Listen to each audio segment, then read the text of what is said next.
Hello नमस्कार, आप सभी का एक बार फिर से हार्दिक स्वागत करता हूं। बात करेंगे 21 दिसंबर के फर्स्ट एडिटोरियल सेशन की। और इसे स्टार्ट करने से पहले थोड़ी सी जानकारी इस कोर्स के बारे में। ये वाला कोर्स एप्लीकेशन पर उपलब्ध है। यहाँ पर आपको अभी तक प्रोनाउन का फर्स्ट पार्ट अपलोड हो चुका है, नाउन कंप्लीट हो चुका है, नाउन का सेकंड पार्ट आज अपलोड हो जाएगा। हर दिन एक वीडियो आपको मिलता है, Monday to Saturday, Sunday off रहता है ताकि आप रिवाइज कर सकें सब चीज़ों को। रिकॉर्डेड वीडियोस हैं, 50 to 75 मिनट्स के बीच की क्लास रहती है। ड्यूरेशन ये रहेगा क्लास का। पीडीएफ जो क्लासरूम में पढ़ाया जाता है उसकी पीडीएफ मिल जाती है। डिजिटल बोर्ड पर क्लास है, तो बहुत ही अपने आप में यूनिक प्रकार का कोर्स है। आप इसे प्राप्त कर सकते हैं हमारी एप्लीकेशन आशीष क्लासेस से। इसे आप डाउनलोड करेंगे प्ले स्टोर से या फिर डिस्क्रिप्शन में दिए गए लिंक से। यहाँ पर कुछ कोर्सेज इस तरीके से नजर आएंगे और इन कोर्सेज में आपको एक कोर्स यहाँ पे क्लोज टेस्ट और पैराजंबल का दिया है। यहाँ जो भी क्लोज टेस्ट या पैराजंबल आपको प्रोवाइड करवाए गए हैं या प्रोवाइड होंगे आगे, वो सब के सब न्यूज़पेपर से पीडीएफ बनाकर ही प्रोवाइड करवाए जाते हैं। तो ये भी बहुत ही बेहतरीन कोर्स आपको उपलब्ध करवाया गया है। इसके अतिरिक्त कुछ यहाँ पे ई बुक के सेगमेंट में ई बुक का सेक्शन बना हुआ है अलग से एप्लीकेशन पर, वहाँ पे कुछ ई बुक्स उपलब्ध हैं। तो ये ई बुक्स आप देख सकते हैं। एक ये कोर्स है जो कि वेंसडे से हम स्टार्ट करते हैं, तो अब डे आफ्टर टुमारो स्टार्ट करेंगे हम लोग ये बैच, जिसमें 2 एडिटोरियल्स मिलेंगे। एक एडिटोरियल जो होता है वो यही जो एडिटोरियल आप शाम को 5 बजे देखते हैं वही होगा, और एक और एडिशनल एडिटोरियल आपको लेट नाइट मिल जाता है। तो दोनों एडिटोरियल्स आप यहाँ पे पीडीएफ के साथ प्राप्त कर सकते हैं। तो इसे बाई करने के लिए भी आपको एप्लीकेशन डाउनलोड करना है। और एक और जानकारी, एक व्लॉग का चैनल भी बनाया है आशीष व्लॉग्स के नाम से, डिस्क्रिप्शन में लिंक दे दूंगा। वैसे मैंने एक शॉर्ट क्लिप अपलोड की थी इस चैनल पर, वहां से भी डिस्क्रिप्शन में लिंक दिया है, वहां से भी डाइवर्ट होकर आप उस चैनल को भी सब्सक्राइब कर सकते हैं। अगर आप फन चाहते हैं, यदि आप चाहते हैं कि पढ़ाई से थोड़ा सा, कई बार होता है, कई बार ऐसा लगता है कि बहुत पढ़ लिया, कई बार ऐसा लगता है कि थोड़ा सा माइंड को डाइवर्ट करें, है ना, उस स्थिति में आप उस चैनल पर जाकर अपने आप को एंटरटेन कर पाएंगे। तो वो चैनल भी आप सब्सक्राइब कर सकते हैं। आशीष व्लॉग्स के नाम से चैनल है। अभी हो सकता है कि सर्च में नेम ना आए क्योंकि एक ही दिन हुआ बनाए हुए, लेकिन फिर आप डिस्क्रिप्शन से जाएंगे तो मिल जाएगा। चलिए स्टार्ट करेंगे कॉमन एरर से। और कॉमन एरर्स के क्वेश्चंस वही हैं जो आपको दे रखे हैं एडिटोरियल में। एडिटोरियल पढ़ेंगे तो ये चीजें आपको मिल जाएंगी। पहला क्वेश्चन देखिए, The question of a constitutional breakdown or the failure of constitutional machinery is dealt in under Article 356 of the Constitution. सबसे पहली बात तो ये कहना ही चाहता है कि जो क्वेश्चन है संवैधानिक असफलता का, कहें कि संवैधानिक चीजें अभी फिलहाल प्रॉपर तरीके से नहीं चल रही, कॉन्स्टिट्यूशनल फेलियर हो चुका है, या फिर कॉन्स्टिट्यूशनल मशीनरी जो है, जो सिस्टम है, संवैधानिक सिस्टम है, वो असफल हो चुका है। तो ये दोनों ही चीजें जो है, मतलब इनमें से कोई भी, मतलब एक ही बात है वैसे तो, क्योंकि और दे रखा है तो या तो ये या फिर ये, इनको समझाने के लिए और लगाया है। तो ये जो चीज है इसको डील किया जाता है किसके तहत? कॉन्स्टिट्यूशन की आर्टिकल 356 के तहत। तो जब डील करते हैं आप, डील का मतलब टैकल करने की बात है, हैंडल करने की बात है, तो डील के साथ में विद लगता है, इन नहीं लगता। डील में इन तभी लगेगा जब आप व्यापार की बात करते हैं। तो व्यापार के सेंस में आप डील में इन लगाते हैं, अन्यथा हैंडल या टैकल के अर्थ में विद लगाते हैं। सेकंड क्वेश्चन क्या है? The AP high courts order, तो आंध्र प्रदेश के हाई कोर्ट का जो आदेश है, seem to have reverse the scheme of things, ऐसा लगता है कि उस आदेश ने जो चीजें जिस सिस्टम में थी उसको बिल्कुल उल्टा कर दिया है। और कैसे कर दिया है? Put the cart before the horse, ये एक फ्रेज होती है, इडियोमेटिक एक्सप्रेशन है। इसका मतलब क्रम को उल्टा कर देना। तो ऐसा करके, तो बाई प्रेपोजिशन है, प्रेपोजिशन के बाद में जब वर्ब लेता है तो आईएनजी फॉर्म में लेता है, तो यहां पे पुट के स्थान पर आएगा पुटिंग। ठीक है, आपका आंसर होगा 3 नंबर। और थर्ड क्वेश्चन है the supreme courts order, supreme court का जो आदेश है, comes in the wake of incidents, तो ये आदेश आया है किसके परिणाम स्वरूप आया है, किसको फॉलो करते हुए आया है? पॉइंटिंग टू ए टसल, ये आदेश आया है एक टसल को पॉइंट करते हुए, एक जो लड़ाई है, टसल का मतलब लड़ाई होती है, उसकी ओर इशारा करते हुए। लड़ाई किसके बीच चल रही है? जुडिशरी, एक तो न्यायपालिका, to the elected and the elected government, ये होना चाहिए। तो न्यायपालिका और द इलेक्टेड गवर्नमेंट, क्योंकि बिटवीन दे रखा है ना आपको, बिटवीन के साथ में आपको एंड लगाना होता है, टू नहीं लगा सकते आप। ठीक है, तो ये आपका हो गया कॉमन एरर। अब हम बात करें आज के एडिटोरियल की। द राइट कॉल के नाम से एडिटोरियल है। काफी सारे नए वर्ड्स आपको सीखने को मिलेंगे, एंड तक जरूर देखिए। हर एक चीज को बारीकी से नोट करते चलना, जहां पर भी समझ में नहीं आए पॉज करना, फिर से देखना, समझ में आपको आ जाएगा। देखो, द राइट कॉल, राइट का मतलब सही, एडजेक्टिव, कॉल नाउन है, इसका मतलब है सही डिसीजन। द राइट कॉल का मतलब सही डिसीजन। अब ये कौन सा सही डिसीजन की बात है? कॉल का मतलब वैसे बुलावा भी होता है, बुलाना भी होता है ना, वर्ब के रूप में हो तो बुलाना हो जाएगा, बुलावा, निमंत्रण, इन्विटेशन ये हो जाएगा जब नाउन के रूप में हो, लेकिन यहाँ पे इसका मतलब है डिसीजन। क्योंकि अंग्रेजी में यही तो एक खास बात है कि किसी भी वर्ड का अलग अलग कंटेक्स्ट में अलग अलग मीनिंग निकलता है। The Supreme Court on Friday, Supreme court से पहले दे लगता है, तो सुप्रीम कोर्ट ने फ्राइडे को, ये जब आप किसी एक विशेष दिन की बात करते हो, particularly if you are talking about a day, then we have to place on as preposition, so we are talking about Friday, that's why you can see on has been given. तो ये कह रहा है कि the Supreme Court on Friday, Supreme Court ने Friday को quite rightly stayed, quite rightly बिल्कुल ठीक तरीके से, है ना, राइटली भी एडवर्ब है और क्वाइट भी एडवर्ब है।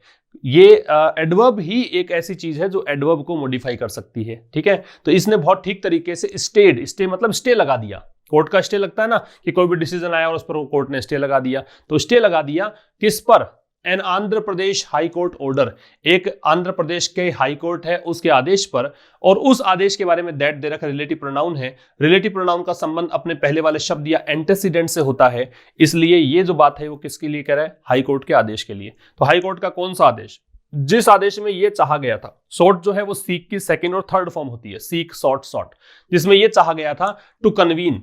कन्वीन के मतलब देखो, एक तो होता है गेट टुगेदर या फिर समन करना या कॉल करना, किसी को बुलाना, ठीक है, एकत्रित होना, मीटिंग के लिए इकट्ठा होना, ये सारे मीनिंग होते हैं कन्वीन के। या फिर कन्वीन जो शब्द है ना, इसका मतलब होता है क्या, इसका मीनिंग होता है ऑर्डर करना। तो यहां पे अगर मैं बताऊं तो इसका मतलब यहां पे है ऑर्डर, आदेश देना। अदरवाइज इसका मतलब होता है गैदर, गेट टुगेदर, ये सब होना, मीटिंग के लिए इकट्ठा होना। तो कह रहा है कि इस आदेश में क्या चाहा गया था, इसमें यह चाहा गया था, इस आदेश में कन्वीन जुडिशियल इंक्वायरी, कि एक न्यायिक जांच यहां पे की जाए, उसका आदेश दिया जाए। इंक्वायरी इनटू, याद रखना इंक्वायरी नाउन है, इंक्वायरी जब नाउन के रूप में होता है तो इनटू लगता है। ऐसा ही प्रोब में भी होता है, प्रोब का मतलब भी जांच वगैरह होती है तो उसमें भी इनटू लगता है जब नाउन के रूप में हो। जुडिशियल एग्जेक्टिव है, जुडिशियल का मतलब न्यायिक। वेदर, अब ये जांच किस चीज की, तो जांच करेंगे इसका मतलब कुछ ना कुछ जानना चाहते हो, और जब आप कुछ जानना चाहते हो इसका मतलब क्वेश्चन मार्क है, और क्वेश्चन मार्क है इसका मतलब सेंटेंस इंटेरोगेटिव है, और इंटेरोगेटिव है इसका मतलब वहां पे कंजंक्शन जो है वेदर या इफ आ सकता है, ठीक है। तो whether there is a constitutional breakdown, तो ये जांच की क्या यहां पे कोई संवैधानिक असफलता है, संवैधानिक फेलियर हुआ है। ब्रेकडाउन का मतलब फेलियर होता है, कॉन्स्टिट्यूशनल का मतलब संवैधानिक होता है, तो क्या कोई संवैधानिक फेलियर हुआ है, मतलब कहें कि संविधान की चीजें जो कहती हैं, संविधान जैसे कहता है उसके अनुरूप क्या काम नहीं हो रहा है। In the YS Jaganmohan Reddy led government in the state, और किसमें, जो वाईएस जगनमोहन रेड्डी के नेतृत्व में जो सरकार चल रही है स्टेट में, उसमें, लेड का मतलब इसके नेतृत्व में। एक बार फिर समझना, सुप्रीम कोर्ट ने फ्राइडे को बिल्कुल ठीक तरीके से आंध्र प्रदेश के हाई कोर्ट के आदेश पर स्टे लगा दिया है, जिस आदेश में यह चाहा गया था कि एक जुडिशियल इंक्वायरी का आदेश दिया जाए कि क्या जो वाईएस जगनमोहन रेड्डी के नेतृत्व में जो सरकार चल रही है स्टेट में, क्या इस सरकार में कोई कॉन्स्टिट्यूशनल ब्रेकडाउन हुआ है, तो इस बारे में जांच करने के आदेश दिए जाएं। ये था उस आदेश में, और इस आदेश पर सुप्रीम कोर्ट ने क्या कर दिया, रोक लगा दी, स्टे लगा दिया। The top court intervention, top court मतलब सुप्रीम कोर्ट, तो सुप्रीम कोर्ट का इंटरवेंशन का मतलब हस्तक्षेप, इंटरफेरेंस, तो सुप्रीम कोर्ट का जो हस्तक्षेप है मस्ट बी वेलकम्ड। इस हस्तक्षेप का, इस इंटरवेंशन का, इस इंटरफेरेंस का मस्ट आता है ऑब्लिगेशन के लिए, मस्ट आता है कंपल्सन के लिए, तो इसको जरूर से जरूर इसका स्वागत किया जाना चाहिए। मस्ट बी वेलकम्ड, स्वागत किया जाना चाहिए। एज इट क्विकली हॉल्टेड, क्योंकि इट आ रहा है इसके लिए, टॉप कोर्ट के लिए। क्विकली जल्दी से एडवर्ब है, हॉल्टेड वर्ब है, रोकना, स्टे लगाना, ठीक है, तो रोक दिया। एंड अनटेनेबल, अनटेनेबल का मतलब क्या, नोट कर लेना, अनटेनेबल का मतलब होता है इनडिफेंसिबल, अनटेनेबल का मतलब इनडिफेंसिबल, या फिर यहां पे अगर मीनिंग बताऊं मैं इसका, तो इसको एब्सर्ड कह सकते हो, इनवैलिड कह सकते हो, मतलब ऐसी चीज जिससे आप बच नहीं सकते हो, जो बेतुका, बेहुदा है, इनवैलिड है, सही नहीं है, उसको बोलते हैं अनटेनेबल। तो ये क्या चीज को इसने क्या कर रोक दिया, इसने तुरंत ही रोक लगा दी एक एब्सर्ड, एक बेहुदे एडवेंचर। तो मैं यूं कह सकता हूं एडवेंचर का साहस होता है, तो अगर ये बेहुदा या फिर गलत साहस है, इसको दुस्साहस कह सकते हो। तो हाईकोर्ट के द्वारा जो दुस्साहस किया गया उस पर रोक लगा दी। That might have required the imposition of president rule, और ये जो दैट है वो आ रहा है इस एडवेंचर के लिए, इस दुस्साहस के लिए जो हाईकोर्ट ने किया है, ठीक है। अब आप पूछोगे सर आपने तो अभी कहा था कि इससे पहले वाले वर्ड के लिए आता है, तो आपको थोड़ा सा पढ़ना भी तो पड़ेगा। यहां प्रीपोजिशन लगा हुआ है और ये फिर इसका मतलब ये सब्जेक्ट नहीं है, इससे पहले जो ये अनटेनेबल एडवेंचर है उसकी बात कर रहे हैं। तो ये दुस्साहस में क्या था, that might have required, might have plus third form, ये आपकी एक संभावना है, रिमोट पॉसिबिलिटी है, वीक पॉसिबिलिटी, शायद ऐसा हुआ होगा, ठीक है। तो माइट हैव रिक्वायर्ड, शायद अगर ये लग जाता है, अगर ये आदेश यहां पे लागू हो जाता हाई कोर्ट वाला, तो शायद इसमें हो सकता था कि जरूरत पड़ती the imposition of presidents rule, राष्ट्रपति शासन को लगाने की आवश्यकता पड़ती। इम्पोजिशन जो है वो इम्पोज से बनता है, इम्पोज का मतलब थोपना होता है, इम्पोजिशन का थोपने की प्रक्रिया होती है। फिर समझना, जो सुप्रीम कोर्ट का जो हस्तक्षेप है या इंटरफेरेंस है, इसका जरूर से स्वागत किया जाना चाहिए, क्योंकि सुप्रीम कोर्ट ने जो एक ये दुस्साहस है हाई कोर्ट का, इसको इसने रोक दिया, ठीक है, तुरंत रोक दिया, क्विकली रोक दिया, है ना, जल्दी से रोक दिया, जिसके अंदर हो सकता था कि हाई कोर्ट के अगर आदेश को पारित कर दिया जाता तो शायद इसमें जरूरत पड़ती राष्ट्रपति शासन को थोपने की, लगाने की, इंपोजिशन है, इंपोज करने का प्रोसेस, और जहां पे TION से एंड होता है उसे आप नाउन कहते हैं, तो इंपोजिशन इज एन नाउन, ठीक है। आगे बात करें, वाइल हियरिंग, वाइल के साथ में जब वर्ब लगाते हैं तो ING फॉर्म लगाते हैं, तो वाइल हियरिंग ऑन, सुनवाई करते हुए, किसकी सुनवाई करते हुए, हैबियस कोपस, हैबियस कोपस, बंदी प्रत्यक्षीकरण बोलते हैं हिंदी में, समझ में नहीं आएगा लेकिन इससे, बंदी प्रत्यक्षीकरण का मतलब ही होता है, इसके अंदर यह चाहा जाता है कि जिसको गिरफ्तार किया गया है ना, मजिस्ट्रेट के सामने उसको पेश किया जाए और उसको रिलीज करने की बात की जाए, क्योंकि वहां पे अगर आपको उसके खिलाफ सबूत नहीं है या फिर वैलिड रीजन नहीं है कि क्यों यहां पे इसको, मतलब कह सकते हो कि इनको गिरफ्तार किया गया है, जब कल्प्रिट ही नहीं, आपके पास सबूत नहीं है, बिना किसी कारण गिरफ्तार किया गया है, उसको छुड़वाने के, रिलीज करने के लिए जो एक याचिका होती है उसे हैबियस कोपस बोलते हैं, ठीक है। तो वाइल के साथ लग गया ING, हियर करते हुए, हियरिंग करते हुए, सुनवाई करते हुए, तो सुनवाई करने के दौरान, है ना, वाइल हियरिंग हैबियस कोपस पिटीशंस, तो याचिकाओं को बोलते हैं पिटीशंस। तो वो याचिकाएं जो बंदी प्रत्यक्षीकरण से संबंधित याचिकाएं हैं, उनकी सुनवाई करते हुए, फाइल्ड बाय रिलेटिव्स, और याचिकाएं किसने दायर की, ये याचिकाएं रिश्तेदारों ने दायर की।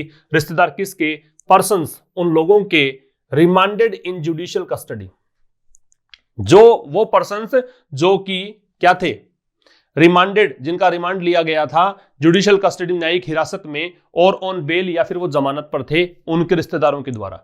उसके ये जो हैबियस कोपस है वो बंदी प्रत्यक्षीकरण है, इन याचिकाओं की सुनवाई करते हुए ऑन October 1, कब की बात है, 1 अक्टूबर को, द हाई कोर्ट हेड, अब ये सब्जेक्ट आ गया, इस हाई कोर्ट को देखकर, ये सब्जेक्ट को देखकर, हेड और समन्ड, ये हेड हेल्पिंग वर्ब और summoned man verb, suo motu जो है वो एडवर्ब भी होता है, एडजेक्टिव भी होता है, यहां पे एडवर्ब कहेंगे क्योंकि समन यहां पे वर्ब है और वर्ब को मॉडिफाई करने वाला शब्द क्या होता है, एडवर्ब।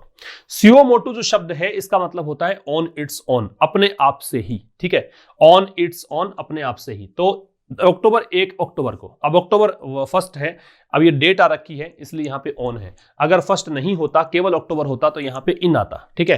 तो 1 अक्टूबर को हाई कोर्ट ने अपने आप से, मतलब बिना किसी के रिक्वेस्ट के, एक बार तो ये होता है कि हम किसी दायर करें कोई मुकदमा वगैरह तब जाके हाई कोर्ट संज्ञान ले, कई बार ऐसा है कि हाई कोर्ट खुद ही ले लेता डिसीजन, किसी के रिक्वेस्ट करने की, या किसी ने कुछ मामला दायर ही नहीं किया है, कोई चाहता ही नहीं है, फिर भी इसने खुद ने ही क्या किया, बुला लिया। समन का मतलब बुलाना। समन के बारे में एक बात ध्यान रखेंगे आप कि अगर नाउन के रूप में ये होता है तो समन्स होता है, समन नहीं होता, ठीक है। इसका प्लूरल बनाओगे तो समन्सेस बनेगा, ये सिंगुलर नाउन है, ध्यान रखिए, ये सिंगुलर नाउन है, मैं लिख देता हूं इसको। समन्स करोगे तो ये नाउन है सिंगुलर, और अगर समन्सेज करोगे, समन्सेज, तो ये नाउन है प्लूरल। ये थोड़ा ध्यान रखिए आप, सिंगुलर नाउन है समन्स और प्लूरल नाउन है समन्सेज, ये यहां पे वर्ब है, ठीक है, अदरवाइज समन नहीं होगा। तो इसने खुद ने ही क्या किया, समन किया। समन मतलब बुलावा भेजना, कोर्ट में अपीयर होने के लिए निमंत्रण देना, इनवाइट करना, बुलावा भेजना, उसको बोलते हैं समन। द स्टेट काउंसिल, काउंसिल का मतलब आप यहां पे अधिवक्ता मान लो, वकील मान लो, जो स्टेट का वकील है उसको बुलाया, किसके लिए, टू असिस्ट, सहयोग करने के लिए। सहयोग किसमें, इन डिसाइडिंग, ये डिसाइड करने में कि वेदर इन सर्कमस्टेंसेज, कि क्या जो परिस्थितियां हैं, सर्कमस्टेंसेस परिस्थितियां, प्रिवेलिंग एग्जिस्टिंग, वो परिस्थितियां जो कि अभी हाल फिलहाल बनी हुई हैं। प्रिवेल का मतलब होता है एग्जिस्ट करना। कहां बनी हुई है, in the state of Andhra Pradesh, Andhra Pradesh राज्य में। तो क्या ये जो परिस्थितियां आंध्र प्रदेश में बनी हुई है, the court can record a finding, तो कोर्ट क्या रिकॉर्ड कर सकता है एक फाइंडिंग। फाइंडिंग का मतलब फाइंड करने का प्रोसेस, फिर आपने एक या वर्डिक्ट कह सकते हो, निर्णय कह सकते हो। तो क्या कोर्ट ये निर्णय ले सकता है, क्या कोर्ट इस डिसीजन पर पहुंच सकता है that there is constitutional breakdown, there से स्टार्ट है क्योंकि दैट यहां पे कंजंक्शन हो गया तो इन्वर्जन लगेगा, कॉन्स्टिट्यूशनल ब्रेकडाउन सब्जेक्ट है और इज इसकी वर्ब है, इन्वर्जन का मतलब सब्जेक्ट अपने वर्ब के बाद में आता है। तो क्या कोई संवैधानिक फेलियर है, ब्रेकडाउन है इन द स्टेट और नॉट, राज्य में या फिर नहीं है। एक बार फिर समझना क्या कह रहा है कि जो पर्सन्स रिमांडेड, मतलब the persons remanded in judicial custody और ऑन बेल, वो पर्सन्स जो कि या तो जुडिशियल कस्टडी में रिमांड पर थे, न्यायिक हिरासत में रिमांड पर थे या फिर जमानत पर थे, उनके रिश्तेदारों के द्वारा जो बंदी प्रत्यक्षीकरण याचिकाएं दायर की गई थी उसकी सुनवाई करते हुए, है ना, एक काम तो ये चल रहा था, दो काम साथ में, तो उसी समय 1 अक्टूबर को हाई कोर्ट ने अपने आप से ही एक संज्ञान लिया, अपने आप से ही स्टेट काउंसिल को बुलाया असिस्ट करने के लिए, ये तय करने के लिए कि बताएं कि क्या ये जो सर्कमस्टेंसेज हैं जो आंध्र प्रदेश स्टेट के अंदर बनी हुई हैं, तो क्या इन सर्कमस्टेंसेज के कारण ये जो कोर्ट है, हाई कोर्ट है, क्या वो ये चीज निर्णय ले सकता है, क्या ये सोच सकता है, डिसाइड कर सकता है कि कोई संवैधानिक फेलियर यहां पे है राज्य में या फिर नहीं है। बात समझ में आ गई? आगे देखो, this was clearly A case of judicial overreach. Overreach का मतलब है अपने अधिकारों से बाहर जाकर काम करना। अब अगर कोर्ट का अधिकार ही नहीं है, हाई कोर्ट का ये अधिकार ही नहीं है किस प्रकार की बातें ये करे, इस प्रकार निर्णय ले कि यहाँ पे संवैधानिक फेलियर है, ये पता लग गया, राष्ट्र प्रशासन आप लगा दोगे, ये मतलब हाई कोर्ट के अधिकार में नहीं है, तो फिर ये अपने बाहर जाकर काम कर रहा है, उसको बोलते हैं ओवररीच। तो ये कह रहा है कि this was clearly A case of, यह स्पष्ट रूप से एक केस था किसका? न्यायिक ओवररीच का, मतलब ये जुडिशियल ओवररीच का केस था कि अपने अधिकारों से बाहर जाकर काम कर रहा था by the AP high court. और किसके द्वारा किया जा रहा था ओवररीच? आंध्र प्रदेश के हाई कोर्ट के द्वारा। समझ गए? आगे आ जाओ। The question of a constitutional breakdown, तो ये जो क्वेश्चन है किसका कि कॉन्स्टिट्यूशनल ब्रेकडाउन हुआ है कि नहीं हुआ, कॉन्स्टिट्यूशनल फेलियर हुआ है कि नहीं हुआ, और या फिर the failure of constitutional machinery. Machinery का मतलब सिस्टम मान लो, ठीक है। वैसे मशीनरी का प्लूरल नहीं बनता, याद रखेंगे। मशीनरी एक कॉन्सेप्ट है, वैसे मशीनरी, मशीन, अलग अलग मशीनों को सबको मिलाकर मशीनरी कह सकते हो आप। मशीनरी एक सिस्टम को भी कह सकते हो, प्लूरल नहीं बनेगा, इसका ध्यान रखेंगे। मशीनरी के स्पेलिंग भी एग्जाम में पूछ सकते हैं आपको, यहाँ पे कई बार आपको ए लगा के प्रश्न मिल सकता है, वो गलत हो जाएगा, ई आएगा, ए नहीं आएगा।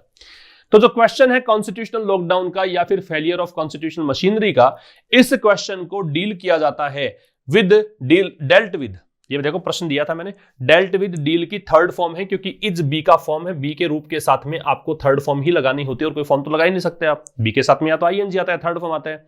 इन active voice we have to place ING form, in passive voice we have to place third form, so this one is in passive voice, that's why we have third form.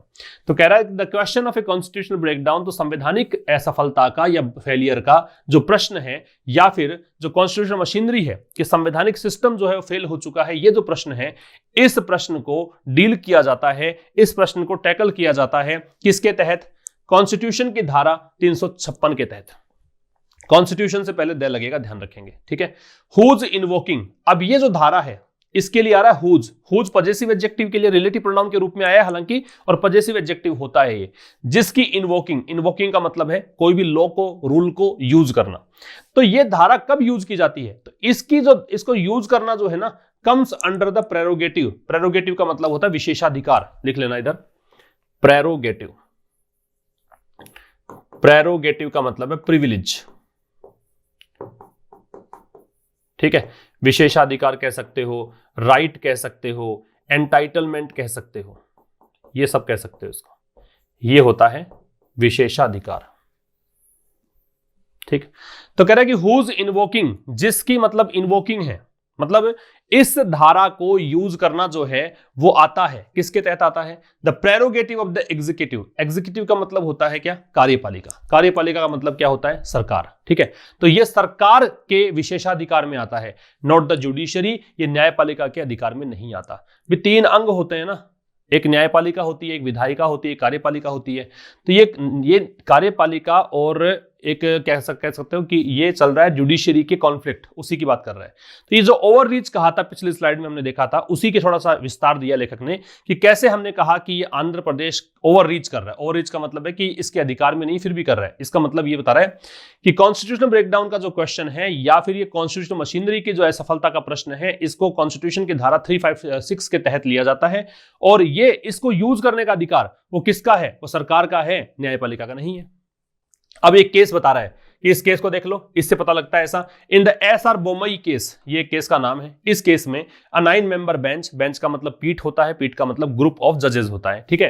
तो एक 9 मेंबर के जजेस की जो पीठ थी, किसकी? Supreme court की। कॉन्स्टिट्यूट का मतलब होता है अंडरस्टैंड या इंटरप्रेट, या तो कह सकते हो इंटरप्रेट मतलब अभिप्राय लगाना, अर्थ लगाना, या फिर कह सकते हो अंडरस्टैंड, ये दोनों में से कुछ भी लगा सकते हो।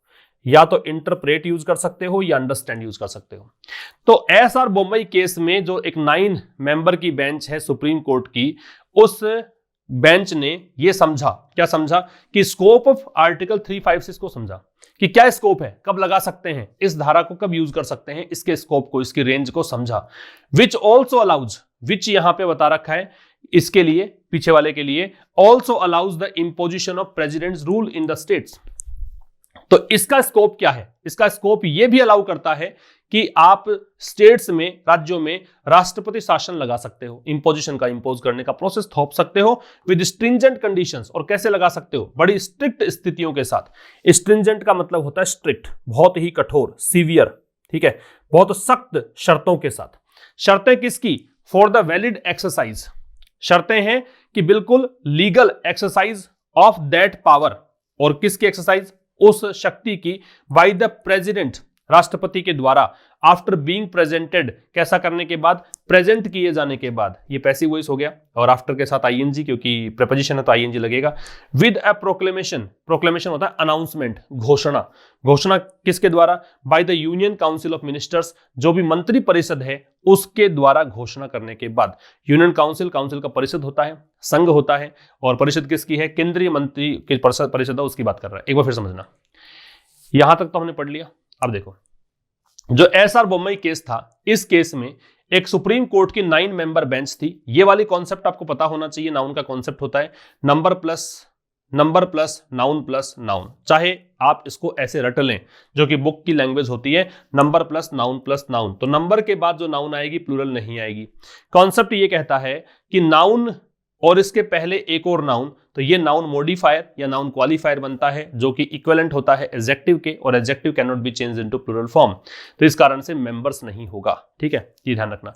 तो ऐसा बोम्बई केस में जो 9 सदस्य की बेंच थी सुप्रीम कोर्ट की, उसने 356 के स्कोप को समझा, है ना, इसने इंटरप्रेट किया, इसने व्याख्या की, इसने बताया या समझा स्कोप को कि 356 क्या है। तो आर्टिकल 356 जो है ना, वो एक ऐसी धारा है जो स्टेट्स में प्रेसिडेंट रूल को थोपने को अलाउ कर सकता है, कि आप इस धारा के तहत प्रेसिडेंट रूल लगा सकते हो स्टेट्स में, ठीक है।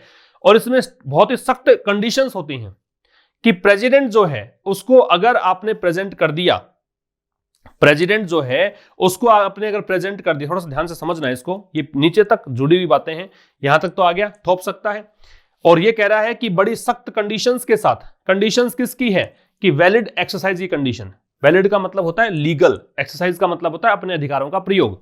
Of that power by the president, और कौन सा पावर? उस पावर का, उस शक्ति का कि प्रेसिडेंट रूल लग गया प्रेसिडेंट के द्वारा, ठीक है। तो यहां पे इसमें प्रेसिडेंट जो है बड़ी ही सख्त कंडीशन लगा सकता है, अपनी इस शक्ति का प्रयोग कर सकता है। कब?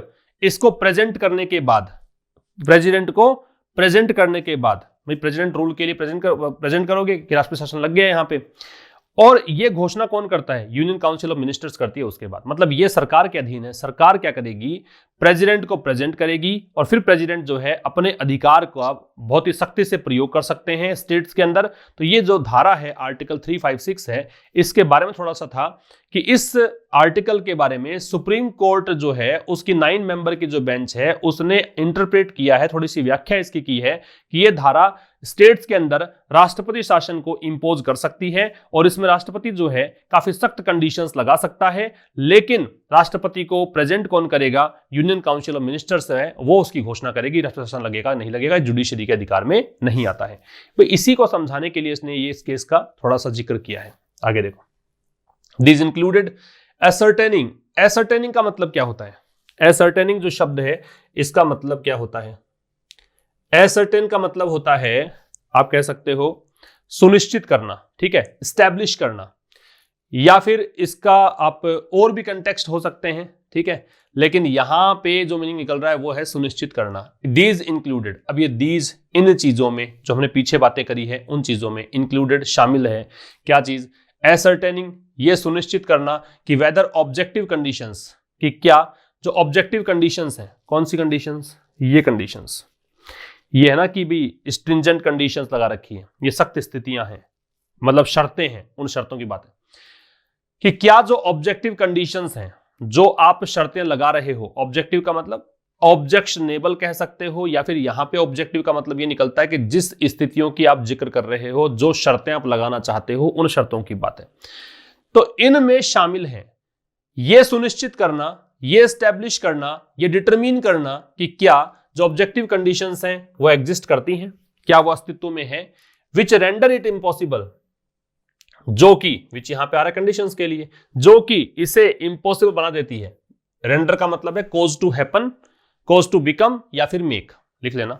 रेंडर का मतलब है बिकम या मेक, बिकम या मेक, मतलब या तो बनना और या फिर बनाना, ये होता है रेंडर। जो कि बनाती है इसे असंभव, क्या असंभव बनाती है? To carry out, carry out मतलब एग्जीक्यूट करना, लागू करना। क्या लागू करना? गवर्नेंस, शासन, कहां पर? राज्य में। वेयर, जहां पे द प्रोक्लेमेशन हैज मेड, जहां पे घोषणा की जा चुकी है, पैसिव वॉइस है। And the process has to be approved, और इस प्रोसेस को, ये जो पूरा प्रोसेस की बात कर रहा है ऊपर वाले की, इसलिए निश्चित हो गया तो दे लग गया, इस प्रोसेस को हैज टू बी अप्रूव्ड, इसको अप्रूव किया जाना होता है। हैज टू, हैव टू का प्रयोग आप ऑब्लिगेशन के लिए, बाध्यता के लिए करते हैं, और has to be plus third form लगाई है, इसका मतलब भी पैसिव वॉइस है। तो प्रोसेस को अप्रूव किया जाना होता है by both houses of parliament, संसद के दोनों सदनों के द्वारा। पार्लियामेंट के पहले देन ही लगेगा।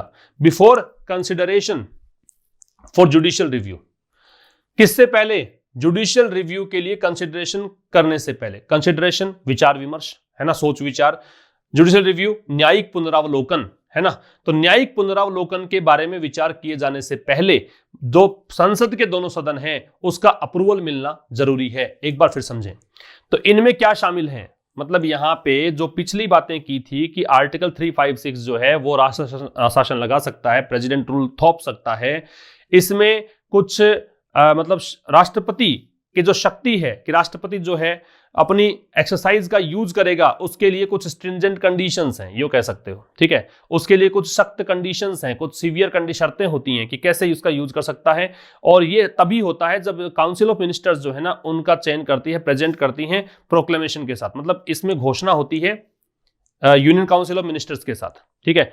यूनियन काउंसिल ऑफ मिनिस्टर्स घोषणा करेगी, प्रेसिडेंट का शासन लगेगा, कुछ शर्तें होगी, उन शर्तों के साथ राष्ट्रपति शासन लग सकता है स्टेट्स के अंदर। तो ये जो कंडीशंस है उसमें क्या शामिल है, उसमें एक तो ये शामिल है कि आप ये सुनिश्चित करें कि क्या जो कंडीशंस हैं, क्या जो ऑब्जेक्टिव कंडीशन, जो शर्तें लगाने की बात आप कर रहे हो, क्या वो एग्जिस्ट करती हैं, है ना, वो कंडीशंस जो कि इसे असंभव बना देती है किस चीज को, कि स्टेट में गवर्नेंस को कैरी आउट करना असंभव है। थोड़ा सा ये समझने की बात है कि 356 प्रेसिडेंट रूल तो लगा देगा, लेकिन कुछ कंडीशंस उसमें हैं प्रेसिडेंट रूल लगाने के लिए, तो क्या वो कंडीशंस बनी हुई हैं, क्या ऐसी कंडीशंस बनी हुई है स्टेट में कि जिससे प्रेसिडेंट रूल लागू किया ही नहीं जा सकता, है ना, ये सब बातें हैं इसके अंदर।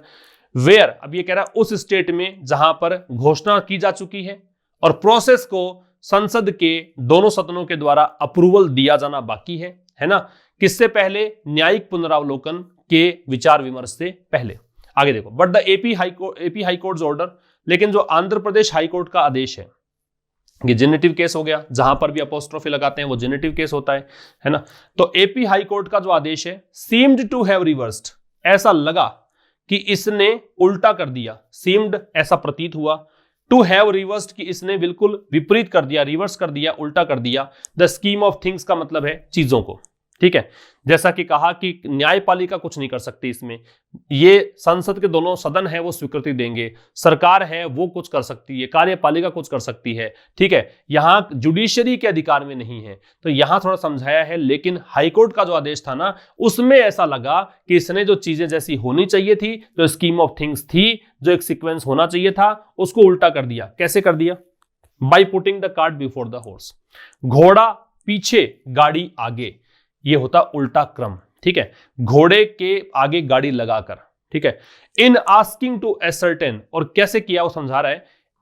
कहने में आस्क का मतलब कहना भी होता है, पूछना भी होता है। अगर पूछना होता है तो टू नहीं लगता फिर, ठीक है। आस्क का मतलब कहना होता है तो टू लगता है। ये कहकर टू एसर्टेन कि ये सुनिश्चित किया जाए, if there is a constitutional breakdown in the state, ये पूछकर या ये कहकर कि ये सुनिश्चित करें कि राज्य के अंदर क्या संवैधानिक फेलियर हुआ है, क्या कॉन्स्टिट्यूशनल फेलियर हुआ है। ये कहकर आंध्र प्रदेश हाईकोर्ट ने चीजों को बिल्कुल उल्टा कर दिया है, जो इसके अधिकार में नहीं है वो करने की कोशिश की है। The chief justice of India, ये हो गया भारत के मुख्य न्यायाधीश। नोटेड, अब चीफ जस्टिस का बहुवचन करना हो, मान लो आपको, ये कंपाउंड नाउन है। कंपाउंड नाउन समझते होंगे आप, जहां पर भी एक से अधिक नाउन होती है किसी भी टर्म में तो उसे कंपाउंड नाउन हम बोलते हैं, ठीक है।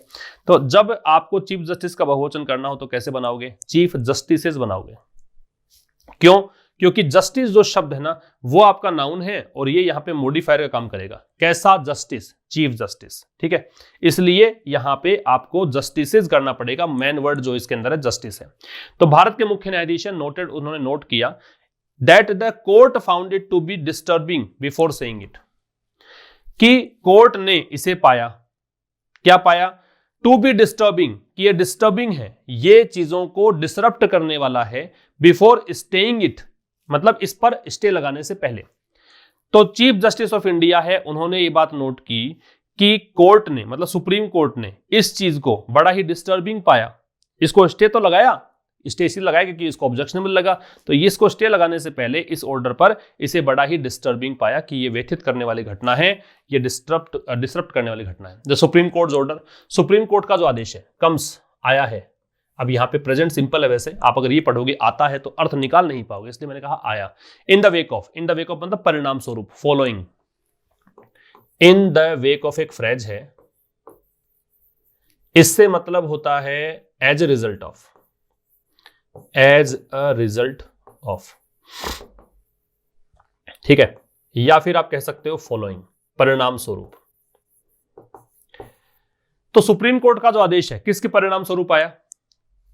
उन घटनाओं के, कौन सी घटनाएं जो कि इशारा करती हैं, पॉइंट के साथ टू लगता है, इशारा किस ओर करती हैं? इशारा करती है एक विवाद के ओर। टसल का मतलब क्या है, यहां लिख देता हूं। टसल से मतलब होता है लड़ाई, विवाद। तो इसको आप कह सकते हो ब्रॉल, इसको आप कह सकते हो स्कर्मिश, ठीक है, स्क्रीमेज, ये सब लड़ाई झगड़े के लिए, फाइट, क्वेरल, जो सब कह सकते हो। तो उन घटनाओं के परिणाम स्वरूप आया जो घटनाएं इशारा करती हैं किस ओर, की लड़ाई चल रही है, किस किस के बीच में? न्यायपालिका और जो चुनी हुई सरकार है आंध्र प्रदेश में, उसके बीच में। इसके कारण ये सुप्रीम कोर्ट का निर्णय आया, क्योंकि वहां पे हाई कोर्ट है और जो एग्जीक्यूटिव है, मतलब सरकार, जो चुनी हुई सरकार है, उनके बीच विवाद चल रहा है और विवादों के चलते हाई कोर्ट ने ऐसा आदेश दे दिया। इसके कारण सुप्रीम कोर्ट को यहां पे इंटरवीन करना पड़ा, हस्तक्षेप करना पड़ा। Chief minister Jaganmohan Reddy, chief minister Jaganmohan Reddy जो है, हैड एन अनप्रेसिडेंटेड लेटर, उन्होंने अभूतपूर्व, unprecedented that has not happened earlier, जो पहले कभी घटित नहीं हुआ, एडजेक्टिव है क्योंकि लेटर यहां पे नाउन है, नाउन का मॉडिफाई करने के लिए आया, ठीक है। तो चीफ मिनिस्टर जगनमोहन रेड्डी ने क्या किया? एक अभूतपूर्व पत्र लिखा, किसको? सीजीआई को, चीफ जस्टिस ऑफ इंडिया को। उस पत्र में क्या किया? Head complaint. अब देखो ये हेड और ये कंप्लेंट यहां जुड़ा हुआ है, बीच की बात अलग है। चीफ मिनिस्टर जगनमोहन रेड्डी ने एक अभूतपूर्व पत्र में सीजीआई को जो लिखा था उसमें शिकायत करी। किसके खिलाफ क्या शिकायत करी? About the alleged hostile attitude, alleged तथाकथित, रिपोर्टेड, आप इसको रिपोर्टेड कह सकते हो, ठीक है, तथाकथित को बोलते हैं, परपर्टेड कह सकते हो। तो तथाकथित जो होस्टाइल एटीट्यूड है, होस्टाइल मतलब दुश्मनीपूर्ण, एनिमिटी जिसको बोलते हैं, एनिमिटी होता है ना, ENMITY, ये ध्यान रखना, ये एनिमिटी, एनिमिटी एक ENEMY जो होता है ना, ये स्पेलिंग होती है दुश्मन की, लेकिन एनिमिटी जब करोगे उसमें ई नहीं होता है, थोड़ा ध्यान रखेंगे, मिसस्पेल्ड वर्ड्स में आपसे पूछी जा सकती है बात। तो ये जो है उन्होंने हाई कोर्ट, सॉरी, यहां पे शिकायत करी उस पत्र में, किसके बारे में? तथाकथित जो दुश्मनीपूर्ण रवैया है हाई कोर्ट का, किसके खिलाफ? मुख्यमंत्री के खिलाफ, मुख्यमंत्री खुद के लिए कह रहे हैं, और उनकी सरकार के खिलाफ। किसके अतिरिक्त? Besides making controversial allegations, besides के अतिरिक्त, प्रेपोजिशन है, प्रेपोजिशन है तो आईएनजी आना स्वाभाविक है। मेकिंग करते हुए, बनाते हुए, कंट्रोवर्शियल विवादास्पद एडजेक्टिव है, एलिगेशंस अभियोग, चार्जेस मतलब आरोप नाउन है, अगेंस्ट सीनियर सुप्रीम कोर्ट जज किसके खिलाफ, एक वरिष्ठ सुप्रीम कोर्ट जज के खिलाफ। तो इन्होंने पत्र में क्या लिख दिया, तो चीफ मिनिस्टर जगनमोहन रेड्डी ने एक अभूतपूर्व पत्र लिखा सीजीआई को, उस पत्र में शिकायत करी, अभूतपूर्व मतलब ऐसा पहले कभी हुआ नहीं कि मुख्यमंत्री ने न्यायपालिका के खिलाफ शिकायत की, सुप्रीम कोर्ट को जज को पत्र लिखा हो।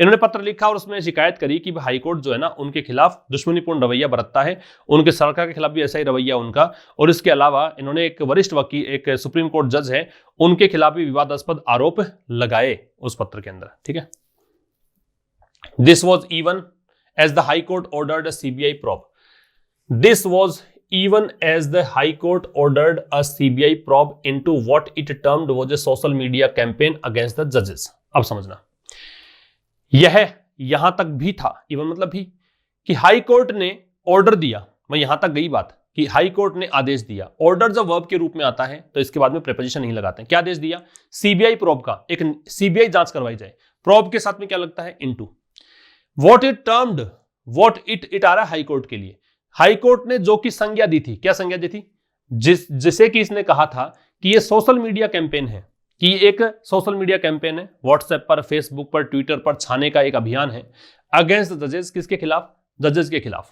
समझ रहे हो, तो this was even as the high court ordered a CBI probe into what it termed was a social media campaign against the जजेस। तो यह was even, this was even, यह भी था कि हाई कोर्ट ने आदेश दिया था सीबीआई प्रोब, सीबीआई जांच का, इंक्वायरी में प्रोब में इनटू लगेगा जब ये नाउन के रूप में होते हैं, जिसे किसने कहा था कि सोशल मीडिया अभियान है ये जजेस के खिलाफ। द ओनस इज, ओनस का मतलब है जिम्मेदारी, लाइबिलिटी, बर्डन, जिम्मेदारी किस पर है, अब है सुप्रीम कोर्ट पर।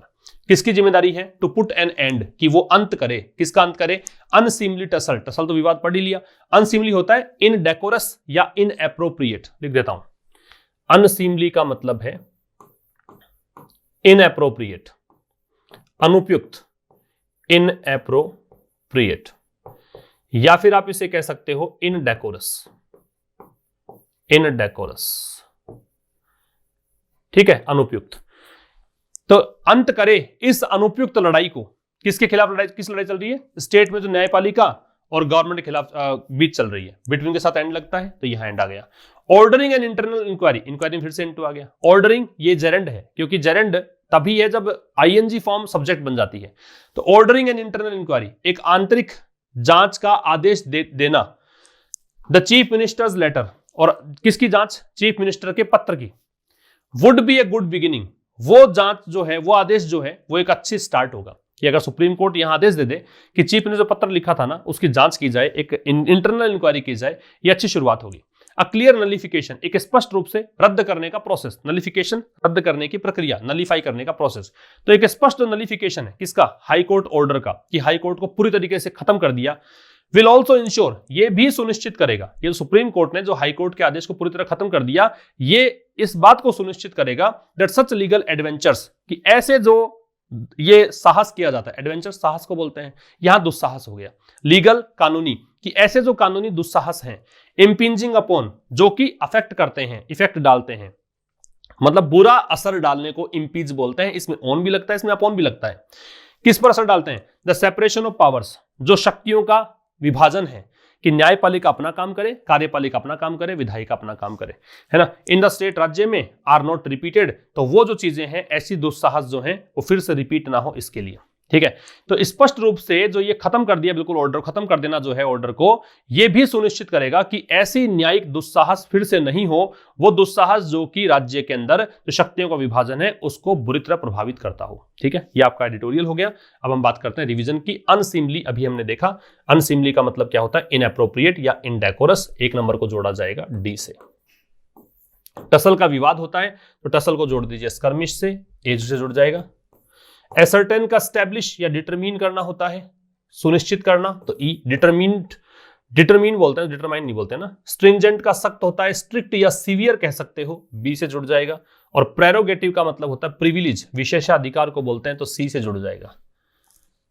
ठीक है, प्रिविलेज, राइट, एंटाइटलमेंट। तो स्क्रीनशॉट ले सकते हैं इसका, फिर हम बात करते हैं ट्रांसलेशन की। जैसी आपकी मर्जी, कई बार बोलते हैं ना कि जैसी आपकी मर्जी, कई बोलते हैं कि मैं ऐसे करूंगा, और आप कह दो जैसे आपकी मर्जी, तो as you please, as you wish भी कर सकते हो। दूसरा है आपकी बड़ी कृपा है, तो that's so kind of you या it's so kind of you, बहुत कृपा है आपकी। ऐसे ये वाक्य हैं जो कि आप आम बोलचाल की भाषा में यूज कर सकते हैं। इसे अपनी ही चीज समझें, it's all yours, it's all yours, इसे अपनी ही चीज समझें। ठीक है, ये आपका एडिटोरियल हुआ। कल शाम 5 बजे मुलाकात होगी, तब तक के लिए नमस्कार, थैंक यू वेरी मच।